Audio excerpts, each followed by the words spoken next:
Oh my God. It's happening again. Good morning. You are watching or listening to, you might be better off listening to DeProgram with Ted Rall and Jamarl Thomas. It is currently Friday, July 31st, 2026. I think the space-time continuum might be getting messed up right now. That's a whole Rumble Premium topic that we could do. Anyway, thanks for joining us. As always, really appreciate your support and just you being here. Today, lots to talk about as we head into the weekend. We've got obviously a blockbuster, possibly true, I don't know, I'm pretty skeptical, announcement that apparently peace is at hand. Right, the Hamas supposedly is going to disarm, and then after they disarm entirely, then the Israelis are going to withdraw from Gaza.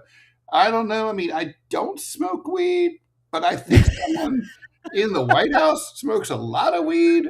I don't know what's going on. Iranian hackers are suspected of hacking into, of all things, the Minnesota water system. The dude whose kid in Georgia was responsible for a school shooting with a gun that he left in his room has just been sent to prison for 15 years.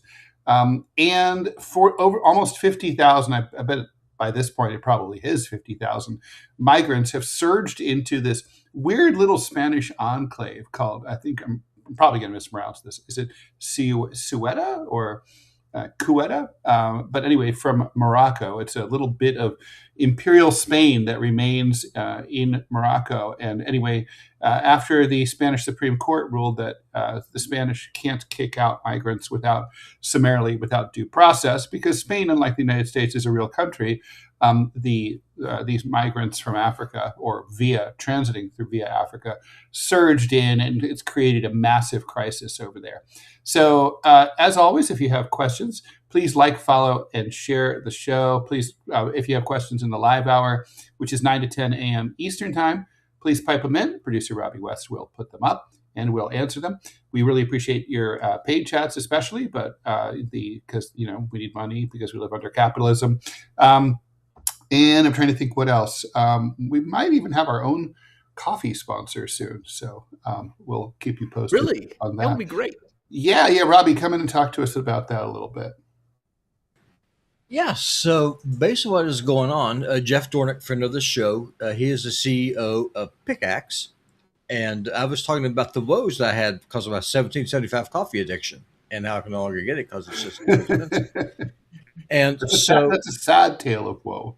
It is. So he has a coffee he calls Supermassive Black Coffee, which I like the name. It has that really nice galactic theme to it. And he is going to send us some of that coffee, and we are going to sample it. And if we like the coffee, then he will allow us then to sell it here on the show as an affiliate. Which would be awesome. That is. Yep. And of course, we all love coffee, so we're not going to recommend any shit coffees. If we find out this coffee sucks, we'll say so. I mean, it probably doesn't suck. But I have not been to bed yet. I am up. I've been coding all night. Better living through coffee. Yep. You live like a 20-year-old. There's something weird about that. All right. I'm just retarded. That's what I just said. Okay. Anyway, so sorry, I was laughing when we first came on because we were having some strange split screen moments with Rumble Studio, but it seems to be a bang. Anyway, what do I guess we have to go into Hamas right away, right? I mean, what else are we going to do first? Yeah, I don't doubt that Hamas may make a deal, but I don't buy the disarmament stuff. And I damn sure don't buy Israel pulling out. I mean, people need to remember this is chicken and egg stuff. This is very straightforward though in the direction of which one this is. Let's take Lebanon, for example. Lebanon existed, or let's say Hezbollah existed, in order to push out the Israelis. It wasn't like, Hezbollah just came out of nowhere and Israelis were fighting Hezbollah. It was the other way around. They were doing so as a way of pushing out the Israelis from southern Lebanon. And I guess I'm saying Hamas is something very similar. This has to do with the occupation and the response to the occupation, not the other way around.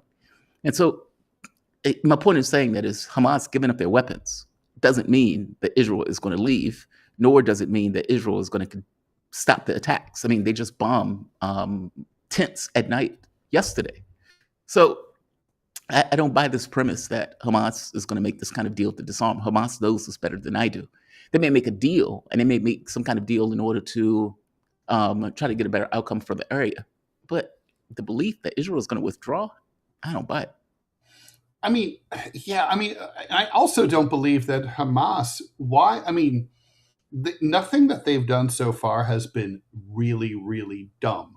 And and I can't think of anything really like dumber than than to unilaterally disarm while the hostile, aggressive invasion force of Israel, continues to constrain and control 70% of this already densely populated area.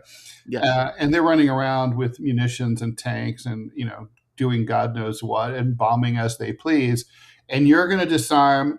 And then once you're completely disarmed, then you're going to, and you're turning over your weapons to like Trump's Board of Peace, which is totally in bed with the Israelis.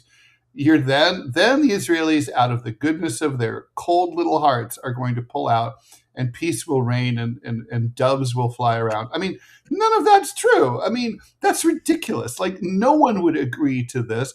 Hamas is not in as good a position as Iran is right now, to be sure. But still, I mean, it's not, I would not say that they've lost either. And, as the guns are the only thing they have going for them. I mean, this deal, a lot of things jumped out at me as just thinking this is ridiculous. But the stupidest thing was the cops, the Hamas police, would be giving up their sidearms. Okay, I've never heard of a transition of power where that happened. Even when there was de-Baathification under, Brenner in Iraq, they didn't strip the sidearms away from the local police as opposed to the National Army. I mean, you got to have law and order is the most important thing. Even when Biden withdrew from Kabul, Biden's troops negotiated with the Taliban to provide law and order on the streets during the U.S. withdrawal and dealt with local Taliban police. The police are going to, if you're talking about taking away the guns from the police, I'm like, I don't know what this deal is, but it's not like a deal that could work or might work or is even real. I mean, this has got to be like bullshit, right? I mean, 99.9% chance it's got to be bullshit. Well, it depends on. Well, I think the deal is bullshit, yes, but I think Hamas is open. I mean, because over and over again, we kept coming out with these proclamations in the West about what Hamas is deciding to do, what Iran is deciding to do, what Lebanon is deciding to do. Most of these things were never true. And even in the context of deals that might have been, quote, deals, they were never honored. Like, think of the number of deals that have been made with, quote, Hamas or with Lebanon. Have any of those deals been honored? Yeah, and they've always been broken primarily by the Israelis. By the Israelis, yeah. It's like, fool me once, shame on me, or shame on you. 74 times. Yeah, fool me 74 times, shame on me. I don't buy it until it happens. No, I mean, yeah, no, this is, I mean, of all the Trumpian announcements, like, this is a deal. And by the way, neither side has announced that this is true, right? Like, Right. The Israelis, neither Hamas nor the Israelis have confirmed it and said, yeah, there's a deal. I don't doubt Hamas is willing to make a deal. They've been trying to me make a too. deal from day one. I mean, as you point out, they're in a weaker position. They're getting murdered in mass. Women and children are being slaughtered. Even if you're Hamas, that's kind of, well, it's not even if you're Hamas. Hamas is just the people who live there. I mean, that is difficult, I would imagine, to accept. Like, meaning in the West, they have this idea that people who get killed in the Middle East, for somehow it doesn't matter to the people in the Middle East. Nothing Right. could be more insane. They don't care about their own lives because they're Yeah, going to get their what a 49 deranged- virgins or whatever. Yeah, what a deranged point of view to have. It's like, well, they don't really care about their lives, so if we kill hundreds That's what we of them- always say about our enemies, right? That's World War II. We say that about the Japanese. They don't care about their own lives. By the way, we still say about the Russians now, and we even say it about the Chinese. Yeah. Like, where it's like, well, yeah, they don't really care about their people. They don't care about their populations. It's like, so why would then they raise 800,000 out of poverty if they didn't necessarily care about their people. And when you talk to the public itself, the public has a large buy-in to the government because the government is effective. It's competent in a way that this government is not. Right. So it's, And I don't know. all human beings are the same. I mean, we're all wired the same way. I mean, what's more basic than wanting to stay alive? Right. Nothing. I Right. mean, all animals want to stay alive. I mean, And we all watching care a about mother that. wail over their kids being murdered gets that across that much more so. When Yeah. you hear the population screaming and crying and everything else, they're doing what our parents would do if one of us were killed. So yeah, I find that stuff to be racist and hateful and deranged. But I'm very skeptical of this. Again, it's not that Well, Hamas is not willing to make a deal. They I'm not are. hearing you. And from my understanding, what Hamas was effectively saying was, look, if there's a leadership that's chosen, then we're willing to deal with that. But disarming, I don't know if I buy the disarmament thing. In fact, I know I don't buy it. Not just I don't think I don't buy it. I am suddenly. It happens. I'm not hearing anything. So, Robbie, maybe you can pipe in here while I troubleshoot. Oh, he can't hear me. Yeah, I believe it when it happens. I believe it when it happens. Up until this point, none of it has ever been real. I mean, even when they're talking about the stuff in Lebanon, like Israel has made a deal with Lebanon. And then when you look at the deal is like effectively southern Lebanon goes to Israel. It's like, what the hell is this? How do you think this is going to fly, right? Well, Hamas won the war. Why would they surrender after winning? But That did doesn't they make. win? Well, did they win the war? Explain what you mean by they won the war. So, Yeah, that's a big statement. It's not Yeah. Iran. Iran's clearly won the war. Okay, so here's what I mean about Hamas won the war. So with the Abraham Accords that were going on, Mhm. Right. the entire concept of a Palestinian state was abandoned, written off by the Arab world at large.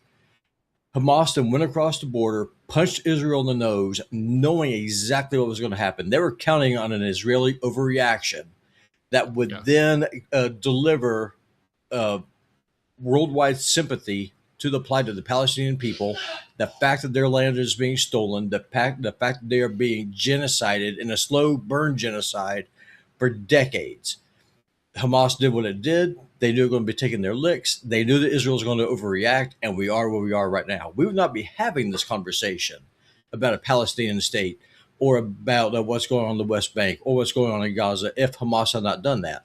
They won a political victory counting on the bloodthirsty nature of the Zionist regime. All of this Now, is true. Every word That you is said so far. that is a political victory. I made this exact argument early on in the war when it first happened, and this is a very difficult argument to make. It is because what the argument hedges upon is blood. Yeah. What we're wagering is blood. Correct. Meaning we are sacrificing hundreds of thousands for this political outcome Right. that we wouldn't necessarily be able to get without the blood that's going to be shed for that political Hamas outcome. has said, their leadership has said that. So, I mean, Yes. they've been very clear about it from day They said one. it openly. And to the That's point, a hell of a thing, right? And to the point, And that's hardcore. if you're going to sacrifice, if 100,000 people are going to die, is there any real difference if they're starved to death slowly by sanctions and strangulation as opposed to being taken out by a 2,000-pound bomb in a market? Either way, they're going to die. The end result is One- the same.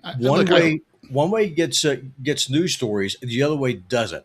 Hamas needed a game changer, and they got one, and it worked in their favor. And that's what I'm saying that And they the want. Israelis are too fucking stupid, pig-headed, or they're lying and they know the truth, but they're pretending like they've won. And anyway, they're Hamas fucked up, and they didn't know what they were going to get. That's none of that is true. And the Israelis seem to think that they think that the demise of public opinion in their favor isn't going to make any difference.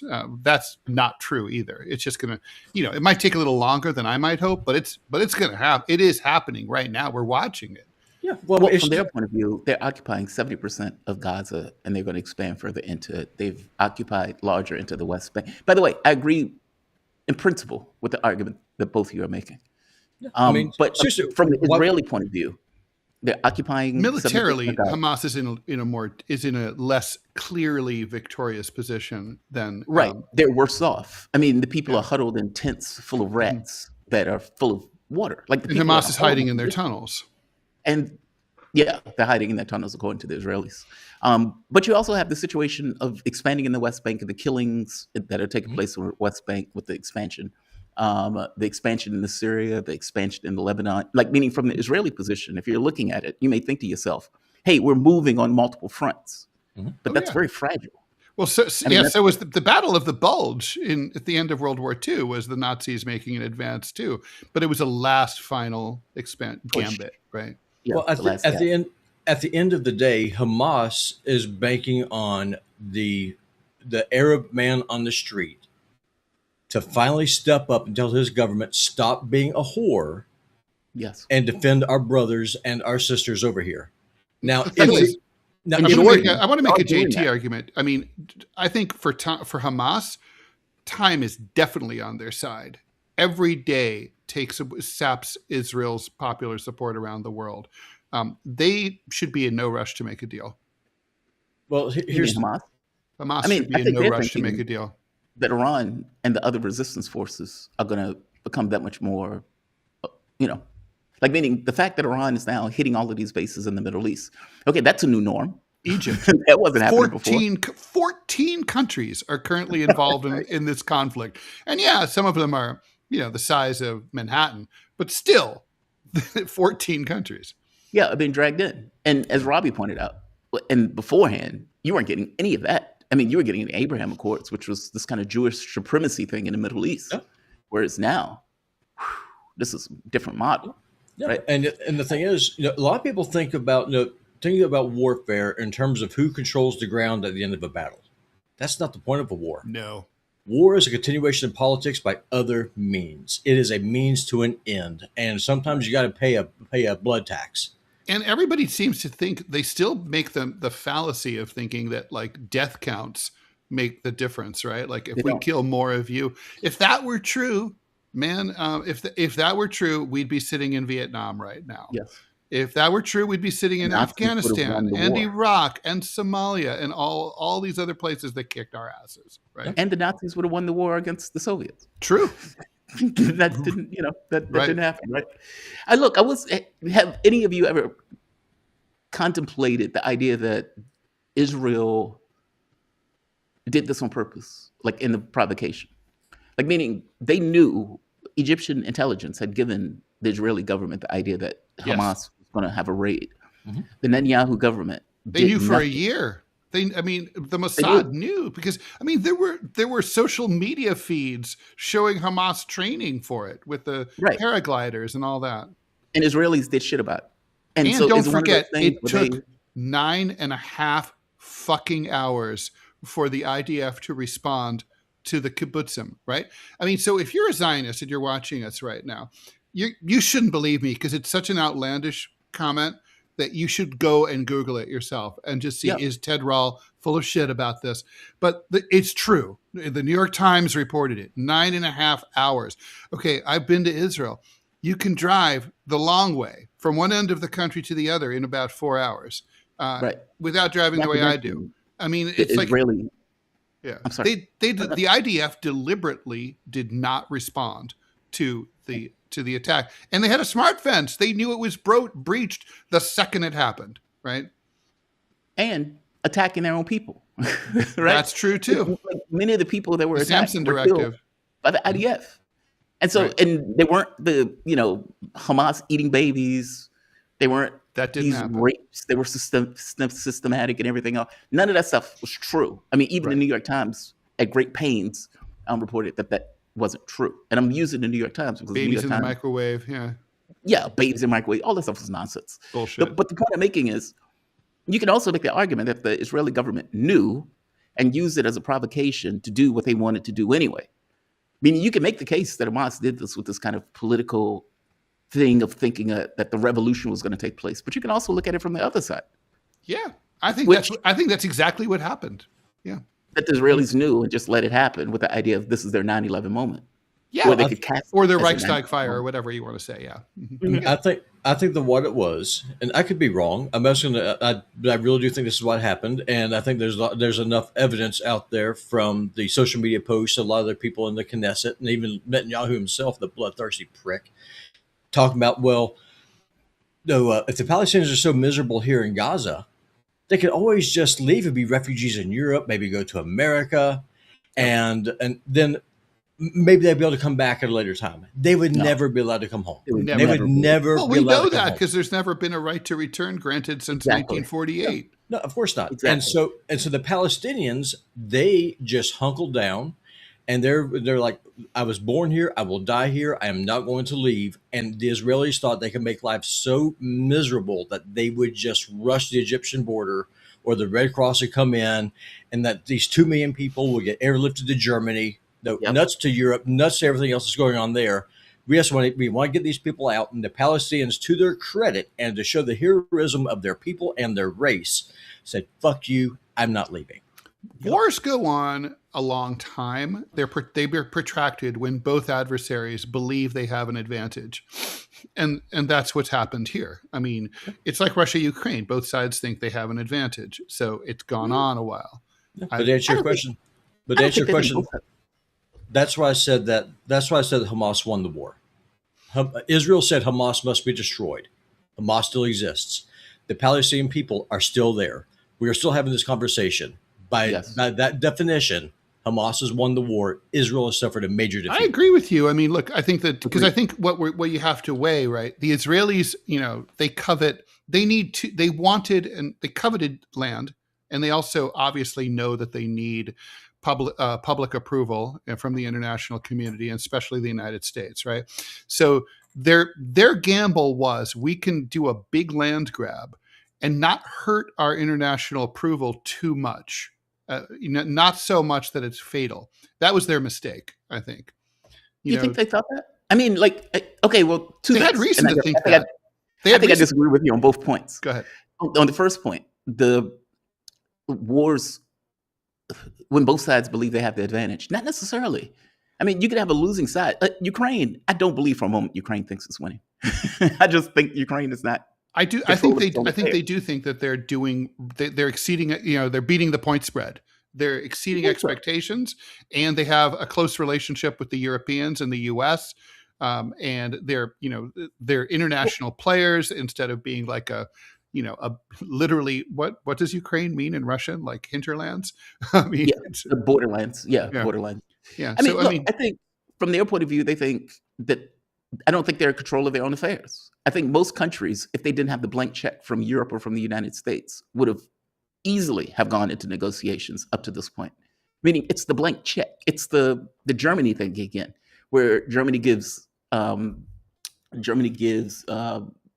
Jesus Christ, Germany gives Austria, Hungarian Empire, basically, hey, you have a blank check from us. And I know that's very dodgy historically, but whatever. You get the blank check. And if you think of all of the wars that these countries are involved in, if America wasn't given the blank check, they wouldn't do it. Israel wouldn't behave in the way that Israel behaves if it wasn't for the United States backing it, just like Ukraine. I guess my point is Ukraine, I don't believe for a moment that Ukraine believes it's winning the war. I think Ukraine knows that it's losing territory hand over fist as it gets to its main battle line in Kramatorsk-Slaviansk. I think they know that, which is why they're blowing up warehouses as opposed to actually trying to fight on the front lines. I don't think they think that. I think they're just not in control of their own affairs. But from the other point, in regards to Gaza, I agree with both of you that if you can't accomplish your military objectives, you lose the war. And Israel wanted to get rid of the Palestinians, and they did not. Hamas still exists. Yeah. Yeah, I mean, that's exactly right. So, I mean, okay, before we move on, JT, what do you think the motivation was on the part of the Donald to claim going into the weekend, big deal, best deal ever, pieces in hand, the Nobel Committee, call me, operators are standing by? He's still trying to cast this. Look, I think Trump is drowning. I think he's a drowning man. That's what I think. I mean, from the standpoint of what he's doing internationally and from the standpoint of what that means on him domestically. And any headline that makes him look as if he's getting something accomplished, I think he's going to relish it, whether it's true or not. I mean, think of how many times he kept claiming there's a deal with the Iranians that's around the corner. And like he did it so often that even CNN it's ridiculous. Yeah, it becomes ridiculous at a certain point. And I wonder how much Americans are even invested into it. Like it happens so often. Like it's like the boy who cried wolf. And at a certain point, I don't know how many times people pay attention to the fact that you're crying for wolf. Totally. Just a little housekeeping, and then we'll move on to some comments. DMZ America podcast is at its new time Fridays today, 11 a.m. We'll be talking about a cartoonist who's suing big tech over them scraping his work in order to create memes. That'll be kind of interesting. So it's little guy versus big tech, and TMI coming up at 10. Okay, let's do some comments here. Wait, real quick. Does that also mean stories? Like, let's say the courts agree with them and say, well, wait a minute. Big tech can't just screen grab your artwork and use that artwork for their whatever they're using it for, either for memes or for whatever else. Yeah. Would that also apply to articles? And would that also apply to other people's content? I mean, Like, I would is it think... a slippery slope? I think it's going to be a heavy lift legally because, these companies are protected by Section 230. But yeah, I mean, I think it would have massive implications if it were successful. I mean, Oh, that's interesting. yeah. Does So it affect us? Is I guess what I'm getting to. probably, Like us covering stories. Could probably. a new that would suck. If CNN could turn that can't work that way though. If CNN can't turn around and say, well, we don't want you to cover the story that we just covered. Well, you can cover the story. You just can't you have to give citations. I mean, that's standard journalistic That's normal, practice, right? right? Yeah. I mean, we don't really do this, but for example, if you're like, oh, Ted Cruz told the Los Angeles Times, you're really supposed to say told the Los Angeles Times. But these days people just say Ted Cruz said, and Right. it's not really a lot of basic journalistic standards have rotted away. But all right. Ryan Newton, 2888. Robbie's dying to talk about Spain, and so am I. We will get to that shortly. Yeah, the Spain thing is interesting. Shall we talk about They're Spain? calling it like a false flag. Oh, really? I haven't heard that. So some people have made the argument, Professor Morandi made the argument that the reason that this is happening is because Spain was so against Israel, and that the Israeli government that is working in coordination with the Moroccan government effectively released all of these migrants as a way to damage Spain. Italy turns around and effectively says, we're considering changing the EU rule set associated with Spain because of the migrants, because they don't want the migrants coming into Italy. Meaning it's a mess. Yeah. But I don't know if Morandi is right on this.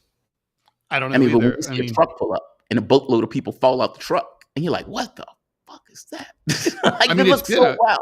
I mean, it's been, so this is there's two little walled cities, right, that are in Morocco, but still belong to Spain right along the coast. And, right. It's like they're touristy. They're 15th century cities. So tourists do come. And so they're in the EU, even though they're in Africa. So it's weird. But anyway, the point is that these guys are surging in. I think honestly, I don't think it's a false flag. I think that people heard about the Spanish Supreme Court decision that said, if you do this, you won't be kicked out. And this has been African migrants have tried to make it in there for years. It's not like a new phenomenon. So I think here it's just the fact that it's like, hey, let's bum rush, right? If we all go at once, they can't stop us. I mean, that's not uncommon. We've seen that at the U.S.-Mexico border in Southern California. Oh, you could stop them. Spain is a real country with a real military. Spain could stop them. It's an invasion. Okay, I'm saying what the migrants were telling each other. No, I understand that, but they can say what they want. But Spain, though, is a real country. I mean, they could stop them. That's true. Yeah. I'm curious why the Spanish military didn't get involved. I mean, even if you have a court decision, doesn't necessarily mean that you can have people just roll up in trucks and bail into the country. That was like watching that is wild. I don't know if people have seen the videos, but the videos of people streaming out of trucks into Spain is just wild to watch. This was obviously a coordinated effort. I mean, it seemed like it was intentional. And of course, obviously, I wonder about the Moroccan government. I mean, the Kingdom of Morocco isn't exactly a bastion of liberal democracy, right? So, I mean, it's like they have controls. I've been to Morocco. It's they let it happen. That's the point. They let it happen. Yeah. They seem to be involved in making it happen, not just let it happen. Yeah, well, Mexico does the same thing here. I know Mexico will let migrants, from the southern border trains and just give them free transport up to Texas. I mean, it's the same thing. It's the same playbook. It happens. And to the point about Professor Morandi, I mean, Israel has used mass migration as a weapon before. It's in their interest to do so. The more people they can push out, that they can push to the west, because a lot of Israelis look at Europe and the United States extension as an expansion of Rome. Like, they actually, look at us as actual enemies in the Talmud. And so, how do you break the power of Rome? Well, how did it happen before? Migration. I mean, look, and the Egyptians know what the Israelis, to your point, are up to, which is why they built those giant berms to try to keep I mean, I love the talking point, by the way, by Zionists online, where they say, oh, if the Egyptians care so much about their Palestinian brethren, why do they build that big fortification? It's like, because they're trying not to enable Israel's genocide, which part of the genocide's not just about killing people. It's about removing them from their homeland. Right. So, which is what they wanted. Which was the policy. I mean, if you remember, Joe Biden was backing this policy. If you remember, Donald Trump and Joe Biden had ultimately the same policy of basically getting rid of Palestinians out of the territory. The Biden administration was every bit as much in on that particular policy, even though they were more quiet about it, as the Trump administration was. Which is, again, it's a genocidal policy that the U.S. was effectively backing. We need to get rid of these Palestinians. Maybe we can send them to Egypt. Maybe we can send them, it was Egypt and Jordan that they wanted to send them to. Well, the majority of Jordanians are already Palestinian. Right. So it's like, how many more are you trying to evacuate from their lands?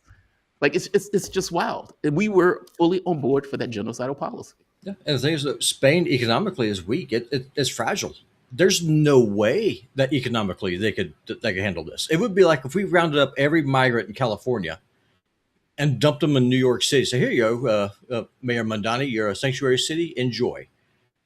To be fair, I don't know. It would shatter the city. Well, the city still is not recovering from the bullshit that the governors of Florida and Texas did. No, I get, but that's what Morocco allowed to happen to Spain. And I agree with Professor Morandi. Listen, if your enemy tells you what they're going to do, and I use the term deliberately enemy when I speak to Israel, because Israel is an enemy of the United States. Yes, they are. I agree with that. Then if they tell you what they're going to do, and if they tell you that they hate you, believe them. I mean, Turkey doesn't. They always want to do the same shit that they've done in the past. So, I mean, they don't have a lot of new ideas. And by the way, Turkey is threatening to do that to Europe. The Greeks, you remember, right? Well, the Greeks, they're like, hey, we can. And if I'm not mistaken, Europe paid Turkey to keep many of the migrants from Syria in Turkey. Yeah, they still pay them. And the Greeks, I mean, they keep on accidentally running over migrant boats in the Aegean, and I don't know how many people they kill. It's thousands. There comes a point where migration isn't just because Jose wants to go get a better life and get a job as a carpenter somewhere. A lot of times countries use migration as a weapon. And that's what's going on here. I 100% agree with Professor Morandi. He is onto it, and Europe needs to wake the hell up. Here's the thing, though. I remember when I was in Europe, and I kept thinking to myself, these people are idiots. Like, when you're talking to, let's say, the electorate, and you're talking to liberals in Europe sound very similar to liberals in the United States when they're talking about right-wingers. Oh, they're racist, and they're this, and they're that.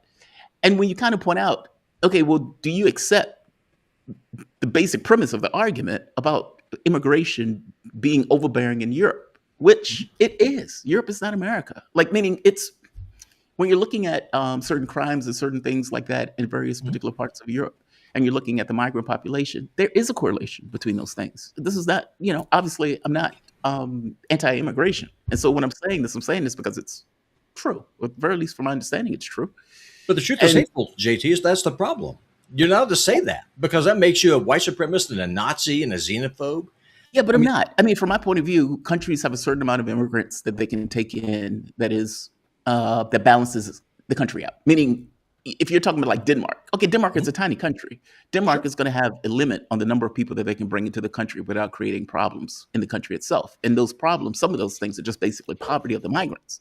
Right. Meaning, if you don't have the capability for them to get jobs, education, to be reared into the culture itself, then you have people who you've brought in who are not able to integrate into the country. And you've created this kind of weird poverty thing in the country that didn't exist prior, not to mention the cultural and racial differences. Meaning it matters. There are limits to the number of people that countries can take in. At least that's my take on it, right? Mhm. Liberals in Europe sometimes ignore that. And they would say, well, they're just racist. They're just sexist. They're just this. They're just that. Yeah. And then you point out, well, how do you feel about the fact that many of these people are coming from Syria, a country that the United States effectively destroyed, and that they're coming into your country because the U.S. destroyed the country? And they'd be like, what are you talking about? It's like, what do you mean? It's like, what do you mean? What do I mean? Well, they don't know about Honduras either. I mean, But it's just, wow. How do you completely ignore U.S. policy that has created this issue in your countries that didn't exist prior to the U.S. effectively destroying Syria? And they don't, at least in my experience, didn't make the connection between those two things. No, they don't. Yeah, I agree. And Israel's doing it with the assistance of the United States and the American taxpayer. We are directly responsible for this. Just like the United States government is responsible for destabilizing Central America and South America. That's why I'm America first. Get the hell out. Trade with everybody and stop dropping bombs. Yes. If you want to fix immigration, that's how you do it. You stop tearing up the rest of the freaking globe. The Spanish military, by the way, it has deployed, and they're using tear gas, riot cannons, water cannons. They've been using live ammunition. 34 people have drowned or otherwise died at least, and they say that they've kicked 25,000 people out, and they've 25,000 people. Yeah. So this is over the course of like a couple of days. Yeah, that's right. Yeah. So it's crazy. Wow. We have a lot to talk about, so let's do more comments. Okay. Manchild says, I'm a coffee snob. I don't trust internet coffee. but would you trust us? We're internet dudes, and we would be drinking real coffee. Look, I'm a coffee snob. I order my coffee by mail because I don't like the coffee I can get locally. Okay, I'm on a subscription basis, so I assure you, I'm not going to drink any or recommend any shitty coffee. I couldn't live with myself. Coffee snobs of the world unite. I'm jealous of people who can sell anything, like sell kebabs to the Greeks, but I'm not one of them. Yeah. Okay, John D. Cockefeller. I'm currently cancer maxing with some Starbucks as we speak. I intend to be more coffee than man by midday.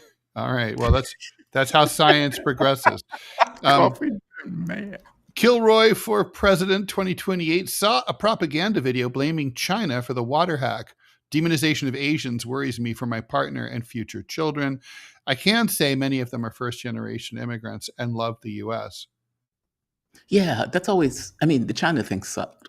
Like, because if you notice, I remember, I think it was like a couple of years ago where they were doing polls on China and the American perspective of it. And you could see it get worse and worse and worse over time as the language hardened in the United States against China.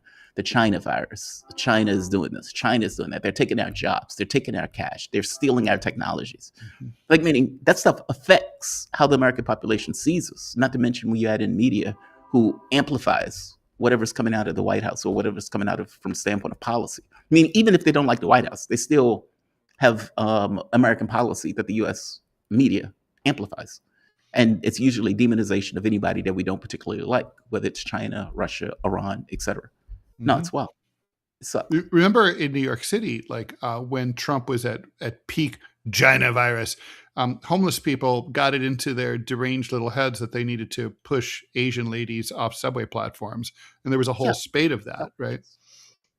It's outrageous. It's outrageous. And there's something inherently wrong if your country feels it needs to do that. Totally. Well, let's talk a little bit about Minnesota since that is the subject here. So basically, there's been some cyber attacks allegedly against at least 30 local municipalities and their water systems. They didn't really do anything to hurt them. They certainly didn't hurt the water. It looks like it was hackers poking around and looking for things, exploring, maybe, checking for vulnerabilities, like one of these, like, hey, let's take a look. And then maybe later, just in case of emergency, if there were a bigger conflict, we could exercise this option. Yeah. The fact that they said it to Iran, it's like, and the basis for this was they said that Iranians had expressed interest in hacking U.S. infrastructure. I mean, obviously the U.S. has been hacking Iranian infrastructure for years. And Iran they are pretty good at this. So I guess, but it really reminded me of the Sony hacking thing with, after that stupid Seth Rogen movie, The Interview, and North Korea was accused Right. of, and then like later it was like, I don't think there's really we don't really know who did that, right? Might have been North Korea, could have been anybody.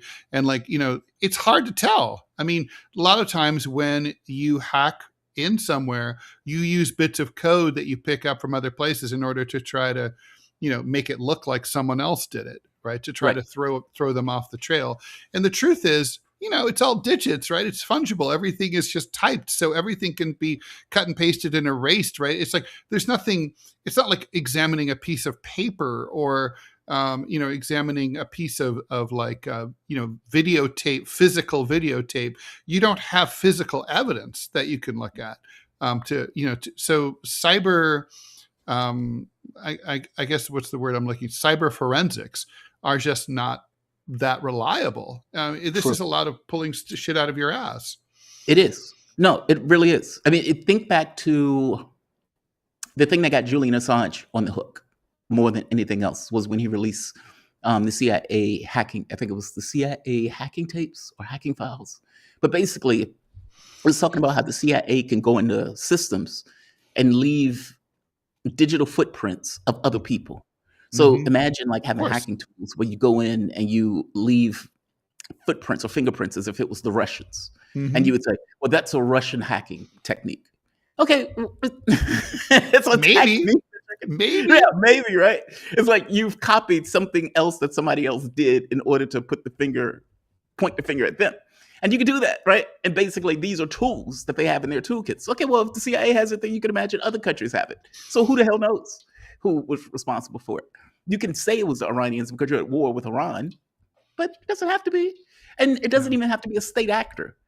If I'm a hacker, I may not like the fact that you're attacking another country, in which case I may screw with you because of your doing so. Meaning you may be creating anger in a way that non-state actors are getting involved in going after your systems. Okay, there's no way for me to entirely blame Iran for it. But even if they are, they're doing so for reasons. Right? It's not like they're doing it for no reason if that's true. But yeah, I don't know. I mean, just like the Egypt thing, where they were like, well, this fits within the places that Iran said they made attack for because of the boat that Ukraine hit. Okay, I don't know that. And up to this point, Iran said they didn't do it. And considering they've been blowing the shit out of all sorts of things in 7 or 8 countries, and they've been taking credit for each and every country that they've attacked, it's a little bit weird that they wouldn't take credit for hitting Egypt if indeed they hit Egypt. Or it's like the notorious first Trump administration memo letter signed by the 49 generals that said, this has the hallmarks of Russian disinformation. Yes. Which again, okay, those are words, but they don't mean anything at all. It's like, do you have evidence? Much less proof. Proof would be great, but evidence? Do you have evidence? By the way, when you confronted them, they were like, well, we didn't mean it like that. Right. Remember that when they were confronted? They were like, yeah, we didn't mean it like that. Yeah, because they put they buried some weasel language deep into the thing so that they'd be able to have plausible deniability. Not too plausible is the problem. Yep.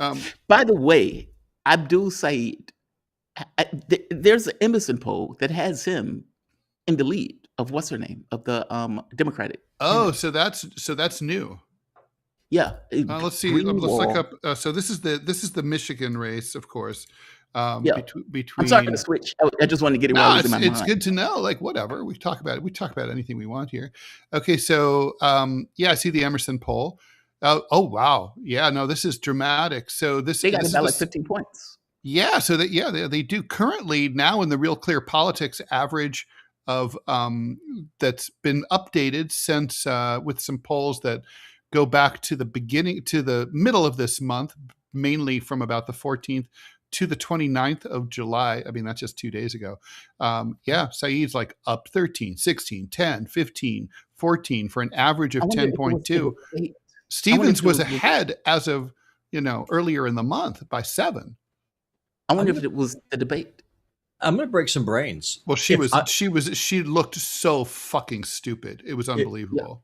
If I've lived in Michigan as right wing and Christian as I am, I would still vote. I would vote for Saeed. Well, you'd I have would to vote for register him. as a Democrat. I don't care. I would do it. Listen, I'm politically homeless. I don't care. I'm not married to the Republican Party. They don't want me. They've made that very clear. So I will vote for the candidate. The party be damned. I wouldn't be surprised also if the big DNC, the DNC is about as, popular as herpes. And, them coming in with, fucking Clyburn and all the usual corporatists to try to affect the results. And the AIPAC thing between 30 and $60 million coming in from AIPAC for Haley Stevens, and she having no policies whatsoever. Literally she's running kind of on a record, and this might be the Mamdani effect again. Like where the fact that they're putting so much money behind the other candidate is the thing that on some level, well, as you pointed out, she looked dumb as a box of rocks in the debate. So there's that. But as you point out, he's not dumb as a box of rocks. He's not. I mean, and do you think this is a change, I guess? Meaning, for one, if he wins, the loss for AIPAC would be breathtaking. I mean, even for the party, it would be breathtaking if you win. My advice to AIPAC is, you guys, your money's not doing any good anymore. It might be doing more harm than good. You might want to keep your checkbook dry. Yep. Yeah. Or they're going to start putting it under some other moniker where it's not AIPAC. Kind of like Blackwater changes their name to something else in order to make it seem different than what it is. But no, that the level of loss would be dramatic if he wins this. Yeah, no doubt. I mean, is it a change? Meaning, are we looking at the Sanders revolution taking place? Yeah, it's a fucking change. And here's why. Because up until now, they've been able to say, well, okay, so a democratic socialist, not that Saeed is a democratic socialist, but he might as well be, right? I mean, his politics there's not a lot of daylight there. But, you can do that in New York City. But come on, in Michigan, like, where real people, real Americans live, flyover country, like USA. You can't do that, especially when we have this nice, golly gee, like, local yokel, like, lady who helped save the auto industry. You're not going to have some fucking Arab come out here and and start flying hammers and sickles all over the place with Islamo-socialism. I mean, and then it's like, oh shit. Like not only socialist won, right? Yeah, and wipe the floor with her, right? And so then the next question is, I mean, it does look like he's going to win, and I guess the next question is, does he prevail in the general? If he prevails in the general and it's decisive, which is to say, if it's more than 3 or 4 points, that's a game changer. I mean, even just like for the civil war within the Democratic Party, this is going to embolden the left. It's going to be like, look, there's a model here. And also it's the support of the establishment is a poison pill. It's literally like, we all hate the DNC. We hate the corporatists.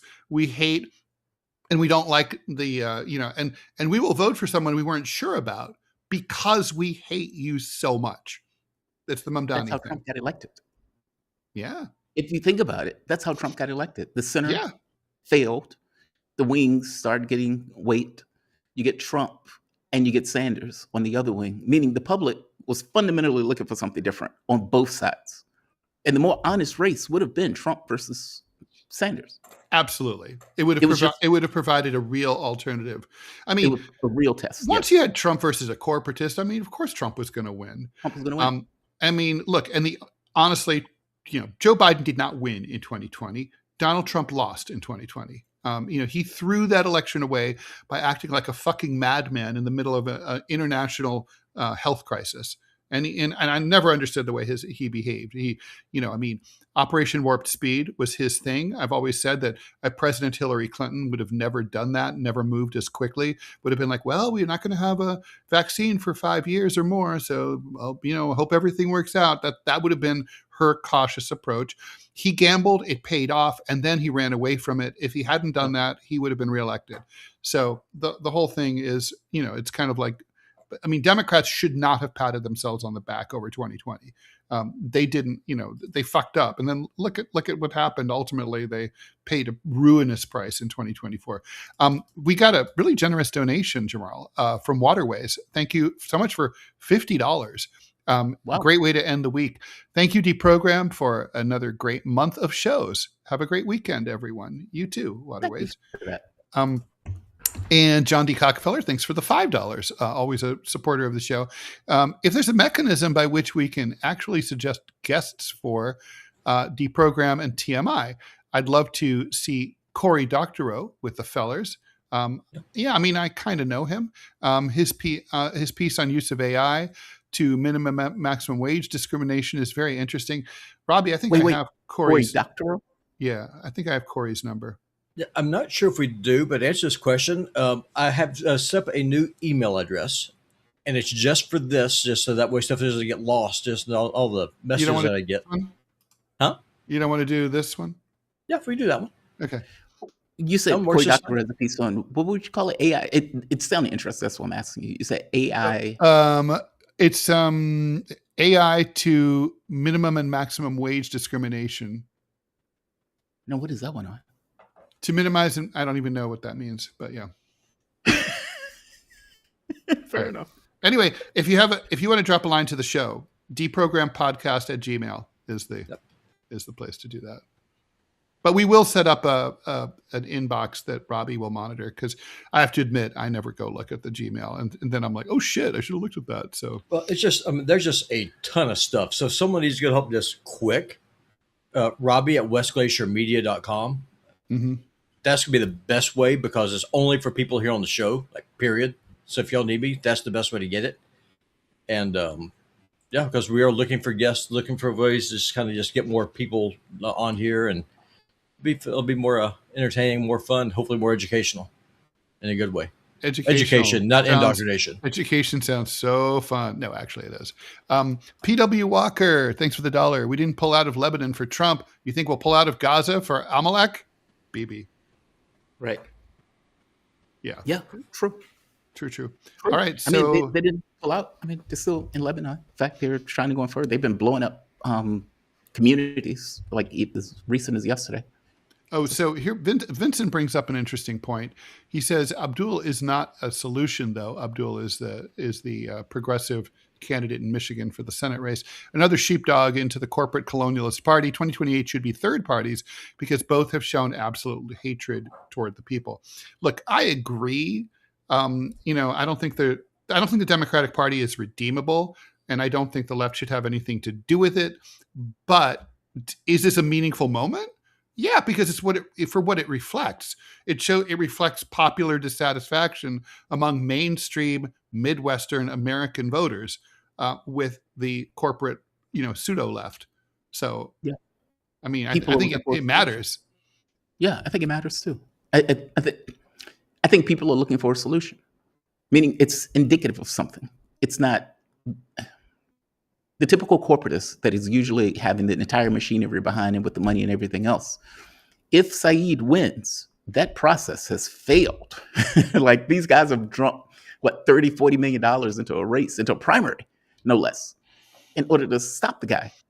Okay, what does it mean if all of that money effectively fails to do what they want that money to do? Not to mention using the fact that he's Muslim against them.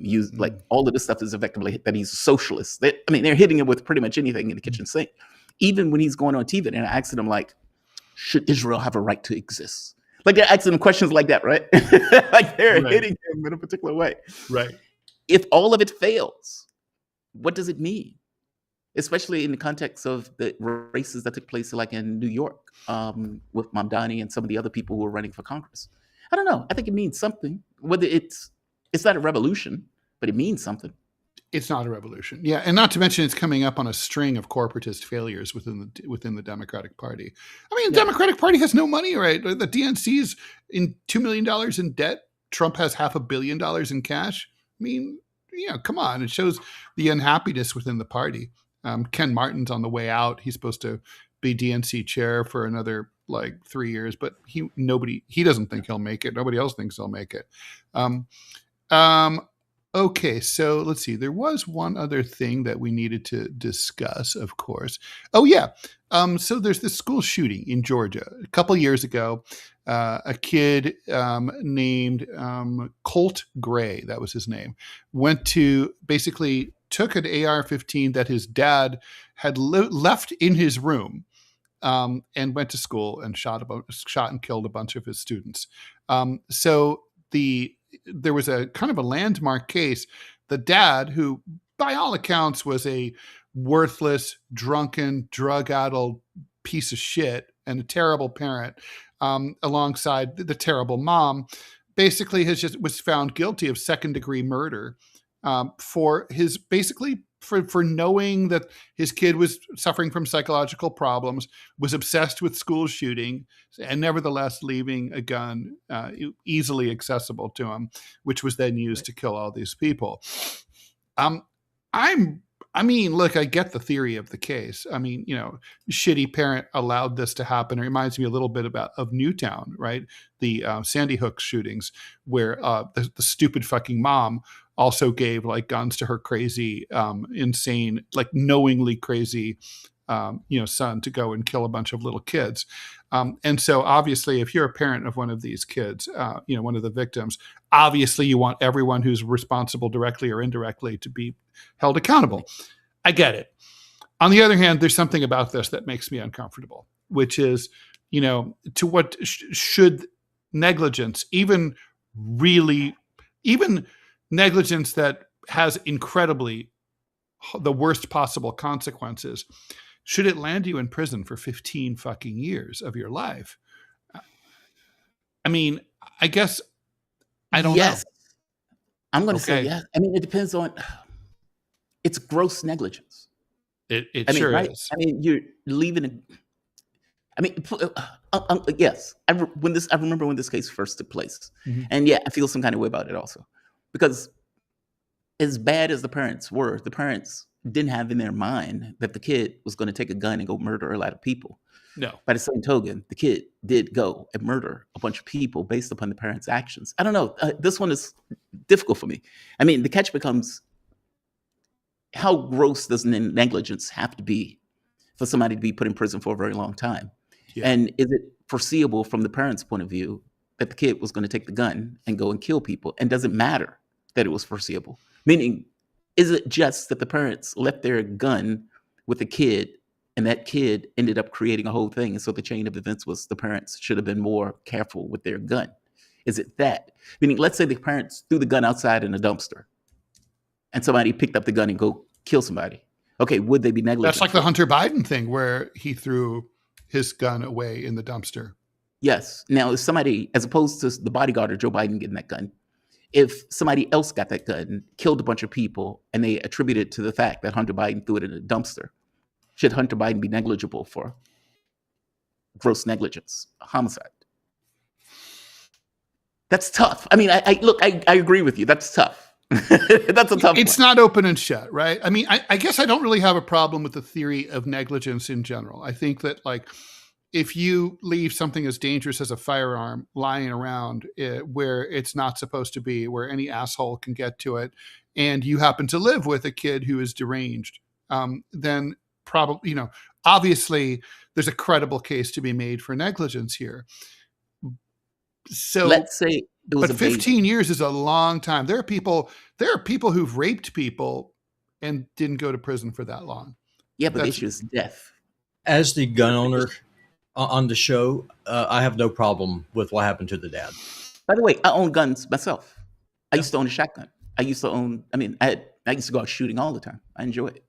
No, I don't have a gun safe. My rifles are literally right here in my closet. They've never been locked up. I taught my son how to shoot on an AK-47. Best platform in the world to teach someone how to shoot on, because it's idiot proof. Now, great for the moment that your kid comes in, takes that gun, and goes out and shoots somebody. Are you culpable for what the kid did because the guns were accessible? If my son was nuts and I knew that he was nuts and I was not locking that gun up 100%. Now, if my son just comes home, gets the gun, up to this point, he's been a perfectly rational, highly functioning human being. No, because that's a different thing. If there's a pattern that my son is a psychopath, then it is my responsibility to have a gun safe. That being said, the idea of gun control here in my house is common sense. Like when I taught my son and daughter how to shoot, I'm about to go because TMI is coming up. The very first thing that I did, I took him out to the backyard. I got a watermelon and I shot it, and it exploded.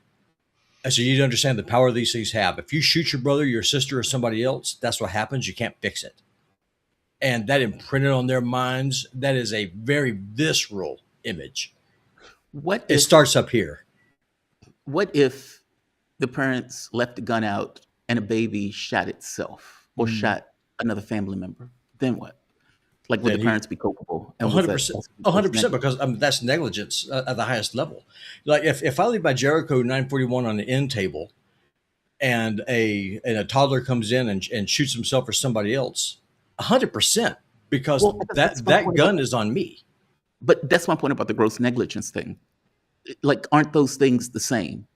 Like, meaning whether the kid goes and shoots a bunch of other people, whether the kid shoots himself, and should the parents be held responsible for it?